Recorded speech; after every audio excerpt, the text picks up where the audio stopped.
Welcome! This video contains an introduction, an interview so you can gain deeper understanding of the subject from spirit level, and a group frequency calibration so you can start to clear the frequency distortion patterns around this topic. Enjoy! Hi everyone, my name is Karen Cheong, and I'm here with my co-host Dennis Kelly.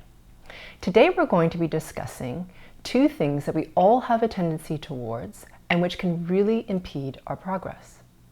The first is what I call spiritual arrogance, which is what happens when we get a little bit down our spiritual path and we start to think to ourselves, ooh, I've got this. And we start to judge other people for being so unenlightened. And we start to derive a sense of importance and feeling better than others.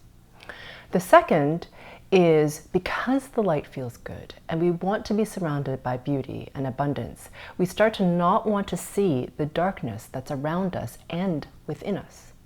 So today we're going to be discussing why it's so important to be vigilant in keeping our mirror clean and to regularly look into it. So let's start. Dennis? Karen, I heard you talk about Mirror, Mirror on the Wall. Mm-hmm. And I have to tell you, one of my favorite songs is Michael Jackson, Man in the Mirror. Okay. And the song, as you know so well, is all about taking a look. Mm-hmm. And what do you see? And mm-hmm. really, truly, what do you see? Mm-hmm. And you talked about, can we really be honest with ourselves mm-hmm. and take a look deep into the darkness mm-hmm. or the light, whichever. Mm-hmm. Both usually. Yeah. So what are your thoughts about that? Taking a look at the mirror, you mean? Yeah, and just the honesty of, mm-hmm. being truthful with ourselves about what we do see and what we do feel and mm-hmm. what we do experience. Yeah, well, I think it's really hard for people to see both because it's not always pretty. We always want to see what's really great about ourselves. Actually, what I should say is that for some people, it's hard for them to see either. So it's hard for them to even claim what's really great about themselves because they're so told their whole lives that they're not good enough. So they have a filter, a distortion pattern where they only see judgment, people's judgment, or that's all they have around them is judgment. So it's hard for them to even see themselves in either light. What I'm specifically referencing is that a lot of us, as we go down our spirit path, tend to want to go only towards the brilliance, only towards the light, and not really look at the darkness that's within us and around us. There is darkness. We are in a polarized, dense world where there is both brilliance and dark, and it is that spectrum of light to dark that exists here, which in a way allows us to have much more opportunity to experience and learn and transcend than if there's just one or the other. So it's really cool to have these two things, and even mirrored in our emotions, right? Joy, hate, anger, and happiness, or those extremes. So even in our emotional range, we have both darkness and light. And it's really important that we see and honor the good in both of them. Because, for example, in let's call them more negative emotions, right? Like anger or worry or fear or whatever. Those things can be extraordinarily propelling forward for change. Like a lot of people who want change want to get away from those things, and then eventually they're catalyzed into something else. So they actually have a place and can be used to propel us forward. We just spend so much time trying to negate them or get away from them or pretend that we don't have them, as opposed to just allowing ourselves to have them and knowing that that's as much part of us as our happiness, our joy, our bliss, or whatever it is that we want to experience that is quote unquote good. So I think what I'm hearing you say is that one of the keys to success as we kind of move forward is to constantly be looking. Mm-hmm. And to be looking within. Mm-hmm. Before you start this journey, it seems like all the problems are outside. Mm-hmm. And you talked about that in one of your sessions. Mm-hmm. I'd like to blame my boss or friend mm-hmm. or spouse or whoever. Mm-hmm. But now you're saying the true power of all this is to look inside. Mm-hmm. And that looking inside is kind of looking at that mirror as to what do I see inside myself. Yeah. And so the other thing that you mentioned is arrogance. Mm-hmm. So what if I've got a situation where I don't want to look at the darkness? I would rather, head toward the light and feel good about myself, and, to the point where, guess what? I'm better than you, Karen. Look at me, huh? Can't you see it? I'm so awake. You're so not. And so that, and then you get into comparisons. And we spend a lot of time and energy comparing. Yeah. How am I doing compared to Joe, to Mary, to Sue, and on the journey? Yeah. And so a lot of things kind of come into this. Yeah. So talk to me about comparisons. Sure. So I'm going to actually address your first point before I get to this. Okay. So what I'll say is, I don't know if you've ever noticed it, but whenever anyone tells a story about their experience, they're always extremely reasonable. Like, they're always the reasonable one. Everything else is everyone else's fault. Like, I went out, this person totally cut me off, so of course I got enraged and had to attack them. I mean, that's totally normal, right? So in our storytelling, we're the reasonable ones. So, and then for a lot of people who attract a lot of drama around them or whatnot, because they have these frequency patterns running through them, it's very difficult to acknowledge that, like, gee, perhaps the consistent thing in all these situations is me. Ta-da! Surprise! Surprise! So anyhow, so that's what I would say about the willingness to look at self without judgment, but just notice that if there is this recurring theme that happens in your life, if there is this kind of drama or this problem or this thing that you get stuck on or whatever, because chances are it's a frequency pattern, which luckily can be removed. So now to answer your other question with regards to comparison. So this is very human and it's very normal because we have these things called minds. And minds are required in order to compare this or that. Is this good? Is this bad? Is this safe? Is this not? We need it in order to take the massive quantity of data that we have available to us and distill it to a point that we can actually move into action on something. Or we would just sit here inert and be overwhelmed by all this information and not be able to do anything. So our minds are going to compare. They're going to judge. It's what they're for. The question is, how much do you want to pay attention to that judging? Notice that you are judging. And the thing that is important to note is just, do you feel a need to feel better, more important, more significant than someone else? Do you have to put someone else down in order to feel somehow better or important? And so it happens all the time in the spiritual community where people start to, talk about what teacher they're with, what path they're on, how long they've been on, and how awake they are. They don't eat this, they eat that, they whatever, they fast, blah, blah, blah, and somehow that makes them better than everyone else. It doesn't. And we are all brilliant in and of ourselves. There is no better than. We all are these brilliant beings. We all are from pure source. So we are all magnificent in our own ways. So there's no better than. We're all seeking to return to this remembering, whether or not we're conscious of it or not. We all are on some level. So there really is this tendency, however, to close ourselves off. And I've noticed it even in myself sometimes where I'm like, oh, well, I already know that. I'm like, oh, and when I catch myself, I'm like, do I? Do I know that? Why am I not open to this thing that someone's telling me? So it's okay that I may not agree with it, but why am I closing? Like, oh, I know better than that. That's not necessarily true. So, okay, let's just relax and see what it is. Okay, I'm going to take this in, be with it for a bit, and it either resonates with me or not. But why am I somehow better than this thing this person's telling me? It's not true. So for all of us, we're all human. It's just to watch ourselves, to watch our what's coming in and allowing to receive certain things and just seeing, am I just resisting it because I think I'm better than it? Or am I resisting it because it doesn't resonate with me? Is it just something like I've taken it in? I'm like, okay, no, not for me. That's all right too. So I don't know if that answers your question. Yeah, so the whole concept around mirror on the wall is the opportunity to really, truly, every day, every moment of every day, is to constantly look within. Yeah, it's just to vigilantly watch oneself. Yeah. And let go of all the judgment. Let go of all the... Which is very easy to say and terribly difficult to do. It sounded just like, whoa, let go. It's very easy to be judgy, especially when you have if you have frequency patterns where you're like, I'm right. right? There's a very strong frequency of I'm right. That happens a lot. It's often lineage. It can also be cultural. And it's a way of establishing certainty and safety for oneself. Like, I'm right, you're wrong. I'm like, why are we so vested in being right?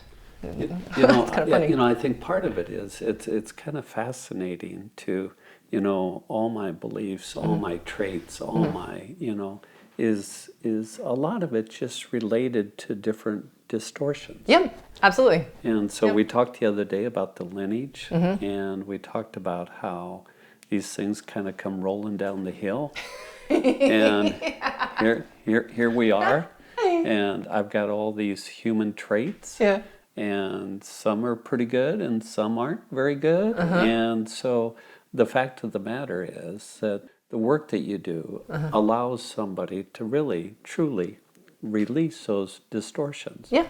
So now, mirror on the wall, when I look, I get a sense like, wow, I am making progress. Yeah. I'm starting to release some of that judgment. Yeah. I'm starting to release some of that comparison activity. Yeah. And it frees up a lot of energy. It frees up a lot of mental time. And it really gives you the, you know, the golden opportunity to grow. Yeah. And I would just say that the mirror is only as clear as you allow it to be. Yeah. So the mirror is very, very much foggy with our distortion patterns. So the clearer and clearer we become, the more we release these distortion patterns, the clearer the mirror is.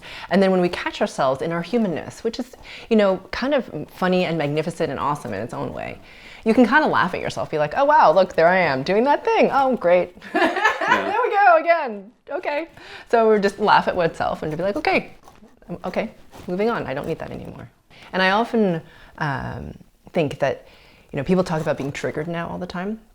When we're triggered, that's when we have something to learn. Like, oh, that's interesting. I'm triggered by that person. Yeah. It is. Okay. Noted. Either something that was said or something that was done. Or sometimes just the person. I mean, sometimes people get triggered, just they walk in, you're like, whoa, don't like that person? Don't know why. Yeah. And it's just interesting to have that reaction and ask yourself, why? Why am I having this reaction? Why? I wonder why. What's happening here? What am I meant to learn from this? And that kind of brings us back to that honesty. Yeah. Can I be honest with myself that that person that just walked in has got me going? Yeah. You know, I'd like to feel that, you know, I'm above that. Right. You know, that, and oops, here we go. Oh, yeah. Yep, I got to take a look. Yeah, or like, oh, I thought I was above being judgy. And no, not so much right now. There we go. There we go again. I'll start again tomorrow. Yeah. Or just even recognize like, oh, I'm just, even in the moment of like, wow, I'm being really judgmental right now. Yeah. Is enough to break it. And you know, and sometimes that judgmental is about ourselves. The harshest critic often is for I'll ourselves. tell you, there is no one that can crucify us as much or as severe as ourselves. I agree with that. And so that mirror, you know, it's important to see what we're doing to ourselves and how we evaluate ourselves. And and it's interesting because the mirror, just like, you know, in those fun houses or those amusement parks, they can distort. Like not all mirrors are clear, and then what you see is very much very, very much a reflection of your distortion patterns. So even for people, for example, who have very severe eating disorders, who have anorexia, they don't eat, and they get very, very, very, very thin, and they truly, truly see themselves as obese. They truly, when they look at themselves in the mirror, that is what they see, and the reason for that is because their mirror is so distorted by. Well, we don't need to get into this, but sometimes often it's an entity or something like this where they actually are projecting something else. Or if there's distortion from the lineage pattern about appropriateness of certain, you know, body size or whatever, then that's what they'll see. So it's even down to something like this, you know, that's so physical. So the mirror can be very distorted. So it's really important for keeping the mirror clear to do, you don't have to, there's other ways other than frequency work, but this is the fastest way to clear up the mirror that I know of anyway. You know, and I'm curious, so don't you have a sense that we all have some kind of blind spot?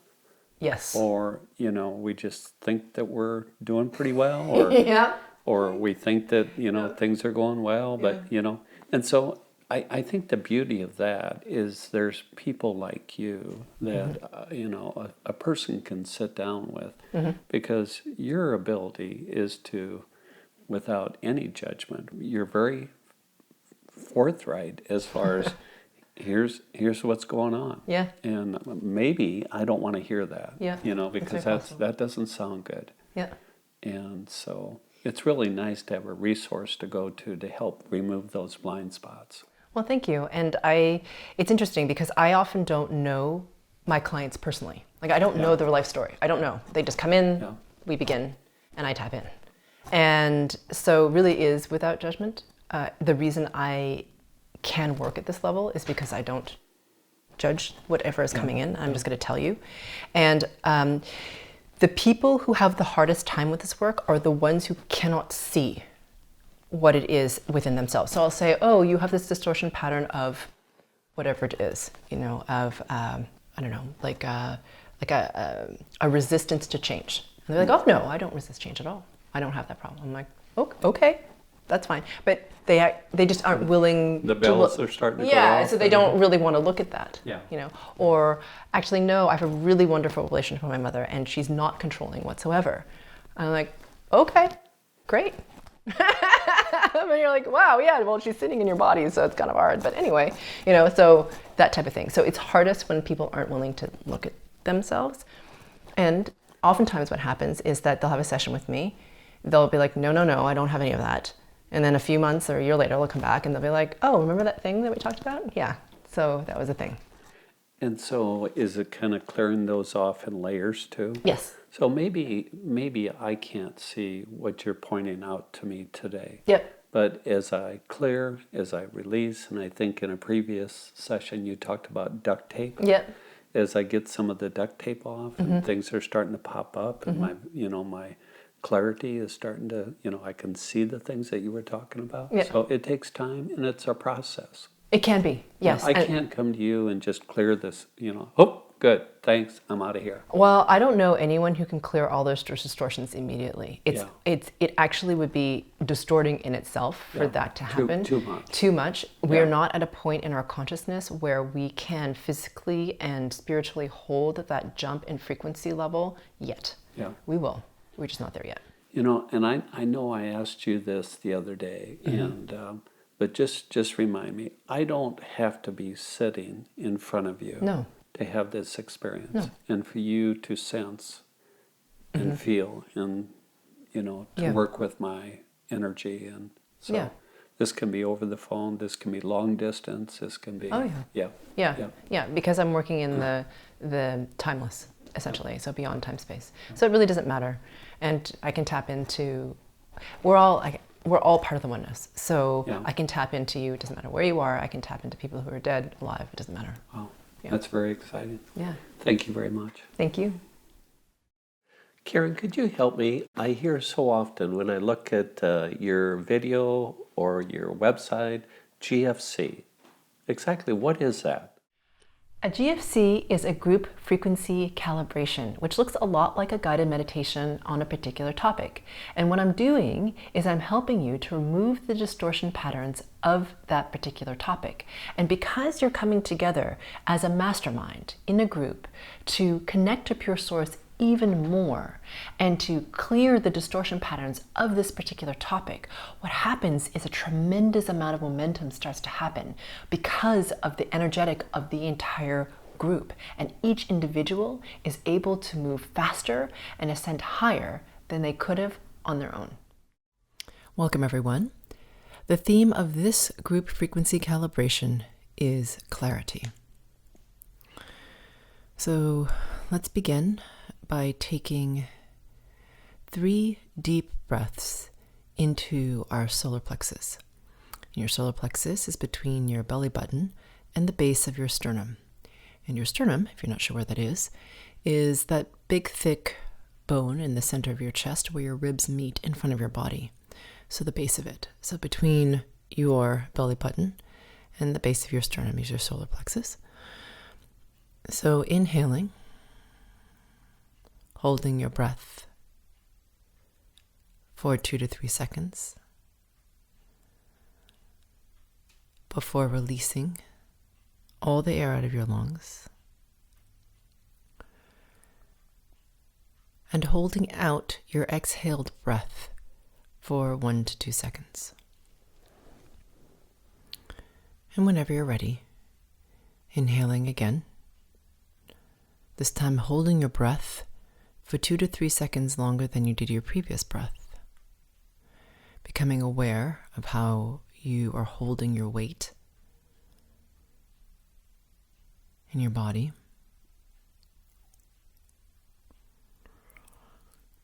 And then exhaling all the air out of your lungs at your own time and holding out your exhaled breath for at least 2 seconds longer than you did your previous breath. And on your own time, on your third breath, still becoming very aware of your solar plexus, you're going to please inhale, holding your breath for another 2 to 3 seconds longer than you did your previous breath, even if it is slightly uncomfortable,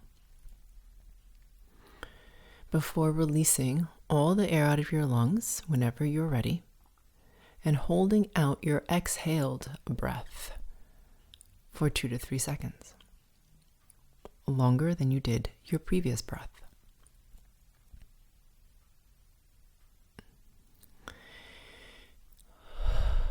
And whenever you are ready and have completed those 3 breaths, please begin to breathe normally into your heart space, or simply imagine, see, sense, feel, or become very aware of your heart space as you breathe.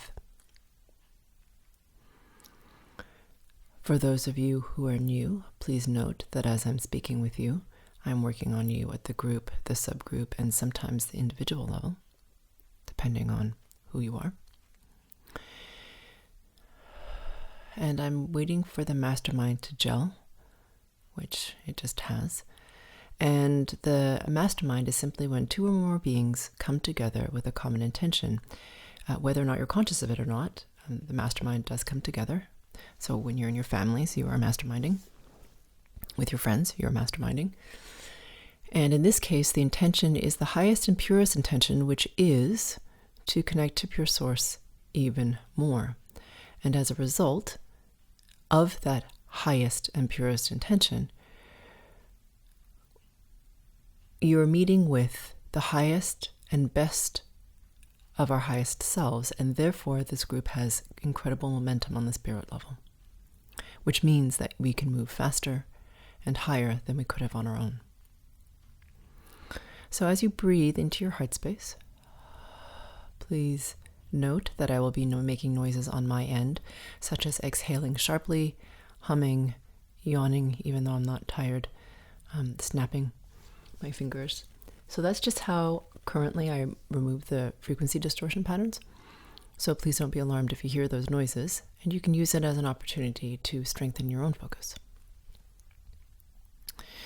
So the first distortion pattern that we're going to remove is fear of seeing oneself clearly. Okay? So sometimes we take a lot of energy and spend a lot of time avoiding what we don't like about ourselves, what we're embarrassed by, what we're ashamed of, what we don't like to admit about ourselves, how we act, who we are, that type of thing, how we respond. So removing this frequency distortion pattern, because if you have a fear of seeing this, then you never will. Have clarity. You'll have a very clouded mirror, so to speak. So let's remove this frequency distortion pattern.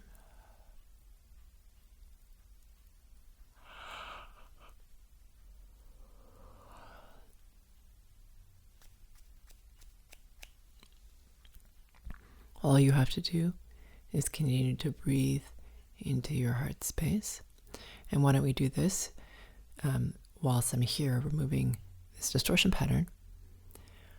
Please ask yourself inside your own mind the following question, which is, how can I become even more aware of my connection only to pure source?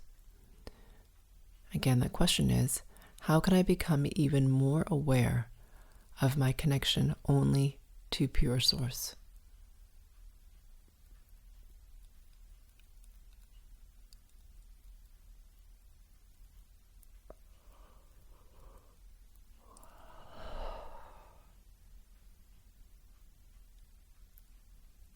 Yep.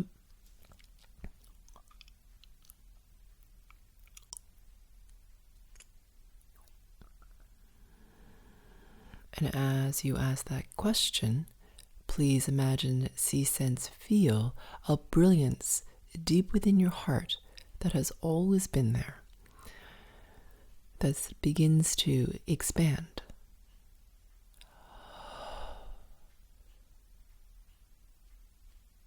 To grow, to become even brighter as you become even more aware of your connection to pure source. And on my end, I'm helping to increase your bandwidth, so to speak.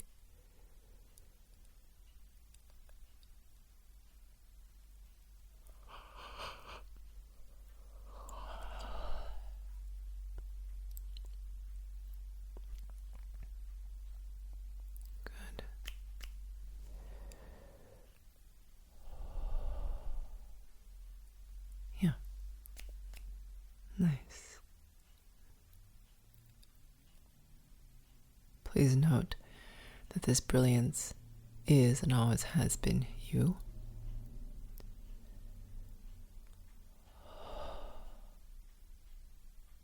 Good. So now please breathe from the base of your sternum all the way up into your heart space. So it's helpful if it's helpful for you to imagine a tube connecting these two spaces, or if you need to imagine the whole space, it's perfectly fine. But please imagine the space between the base of your sternum and your heart space.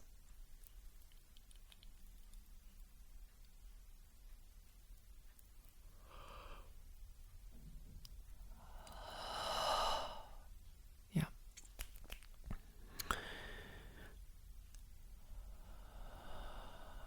So, this is a fear or a resistance, depending on what group you're in seeing darkness, either in self, in others, or one's environment. Okay, so let's remove this, because of course we live in a dual world. We are humans living in a dual reality. So of course there's darkness, not only around us, but within us. So part of this is to acknowledge that in ourselves.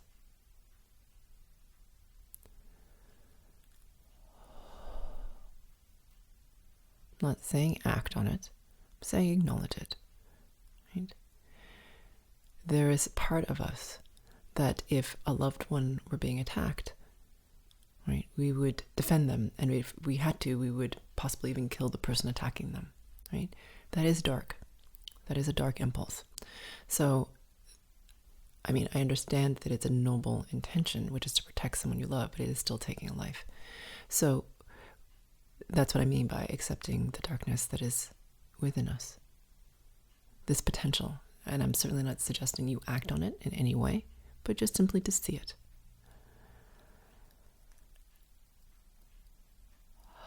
What we have potential for.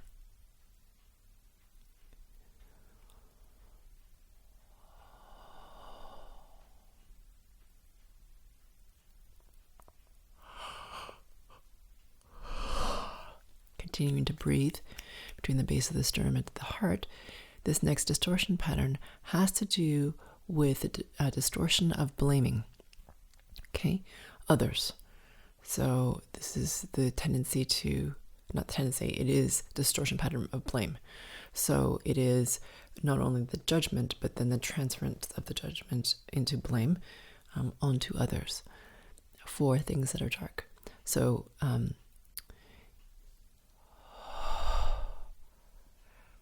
as opposed to being accountable for oneself. Okay, so intertwined with this is the distortion pattern of an absence of or an unwillingness to have personal accountability. So these two distortion patterns are entwining together. So let's remove this.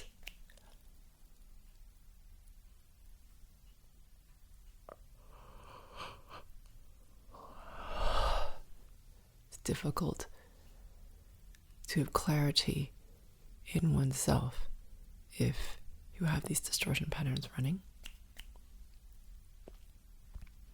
or in seeing other people clearly as well, because you're projecting onto them. So if we're projecting, then we don't see clearly, right? It's just our own stuff.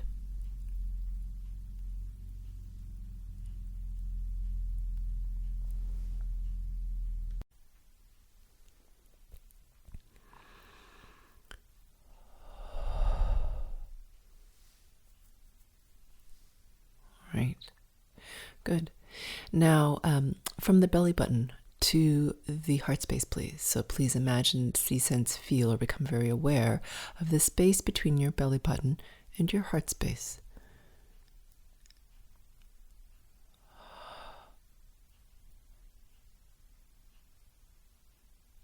Again, if you can imagine a tube between these two spaces and that makes it easier, then please go ahead and do that, or just imagine the whole space or become aware of that whole space. So this is the frequency distortion pattern of judgment of self and other. Okay, so now for some of you this is actually extremely strong. So with this distortion pattern running, it's very difficult to see things with any kind of neutrality or from an observer standpoint, to see things as they are, because there's this tendency to want to judge either self or others or situations. So by removing this distortion pattern, it's allowing for more clarity, and it will help to give you distance, a different perspective from which to view what is happening and what is, just what is, either with yourself, with other, around you.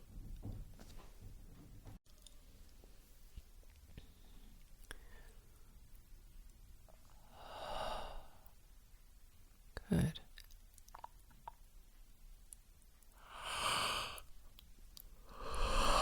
All you have to do is continue to breathe or become aware of this space between your belly button and your heart.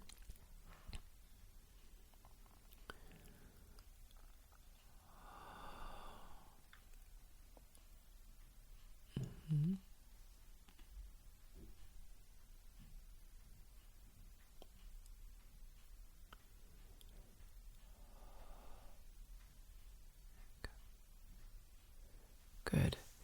So now please become aware, imagine, see, sense, or feel your heart space. I don't mean your physical heart, I mean your heart space, which is in the center of your chest and your nipple line.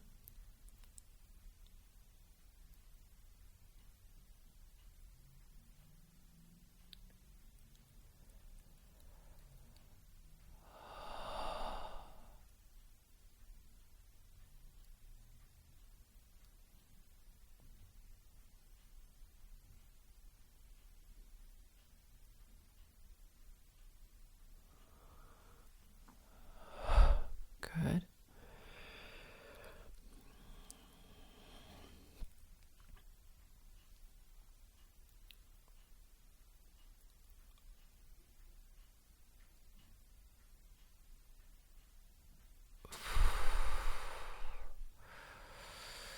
All right. So, how do I describe this? This is the distortion pattern of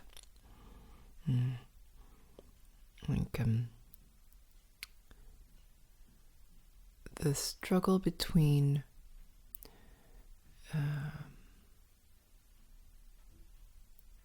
what you know to be true and what your mind creates, right? So one's more a knowingness from the heart and the other is a creation from the mind, all right? So I realize that seems a little bit murky, but you will start to understand the difference between the two.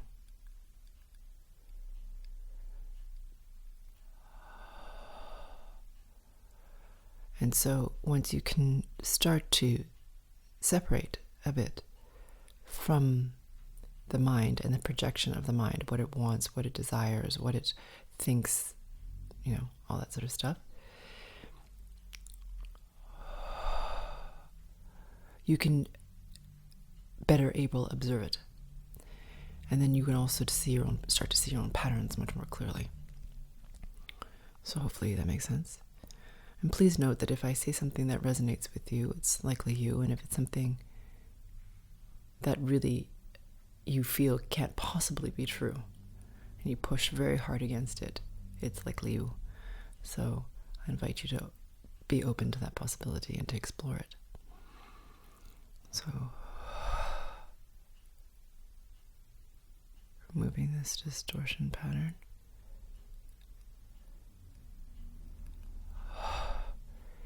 There's this common idea of the observer.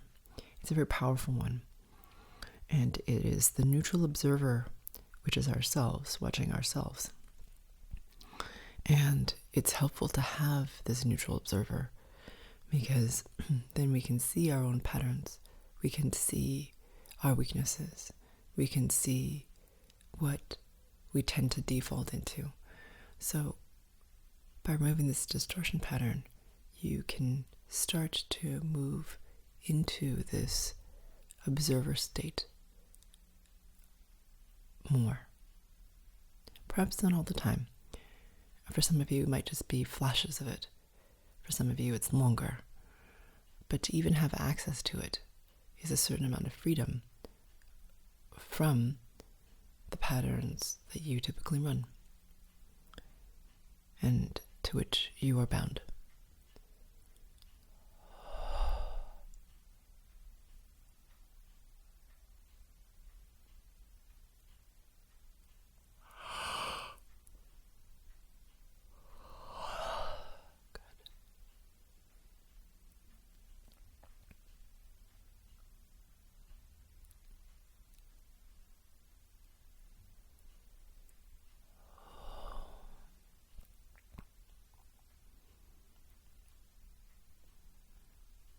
Good.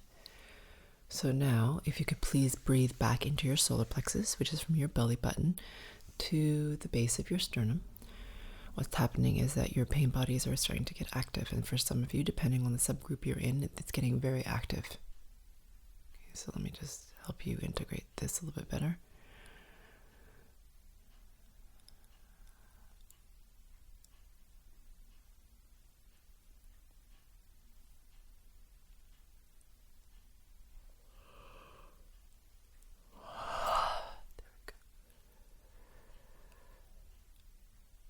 All you have to do is become very, very aware of your solar plexus. Good.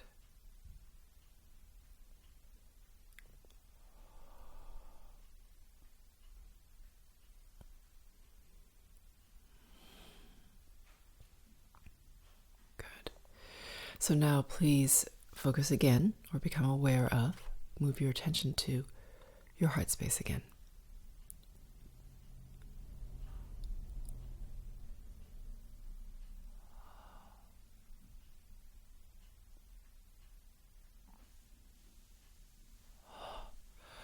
So this is a distortion pattern of the lack of trust in self, okay?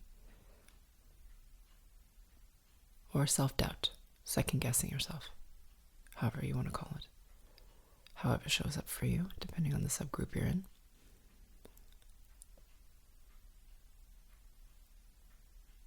Some of you have very active and very accurate intuitions, and you're always doubting yourself.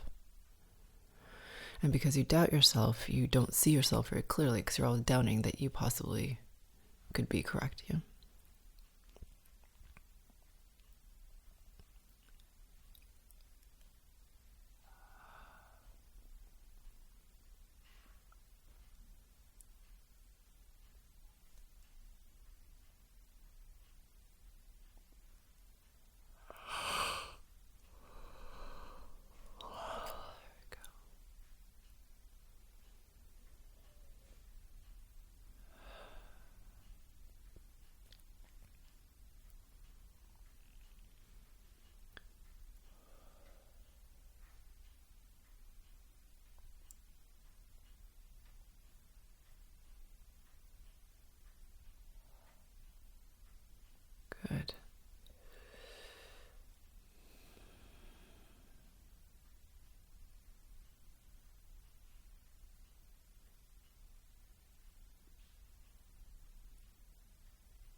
So now please become aware of your solar plexus again. And please imagine, see, sense, feel, or become very aware of the very center of your solar plexus.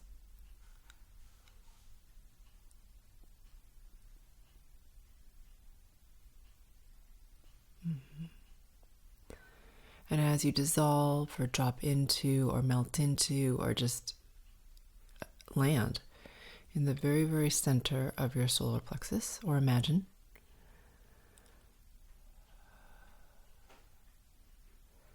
so please imagine in this very, very central place in the darkness, in the center of your body, in your solar plexus,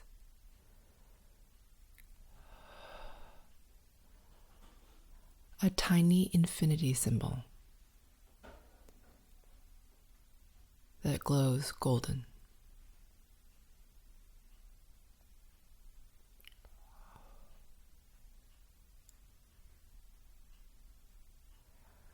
And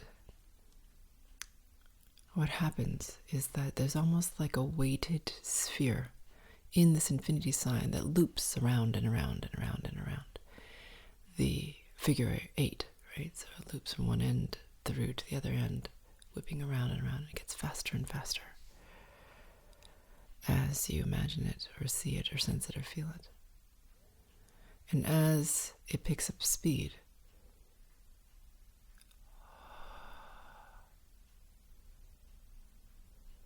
it becomes so fast you can barely see it. And it's almost like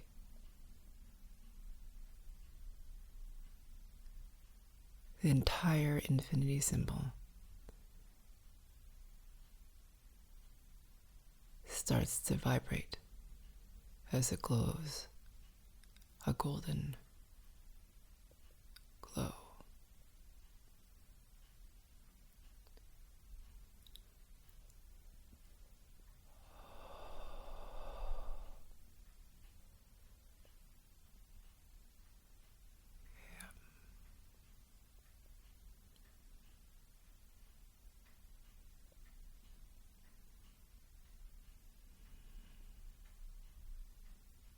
Good. So I'm going to leave you in this space for as long as you'd like, and I look forward to meeting you on the next GFC.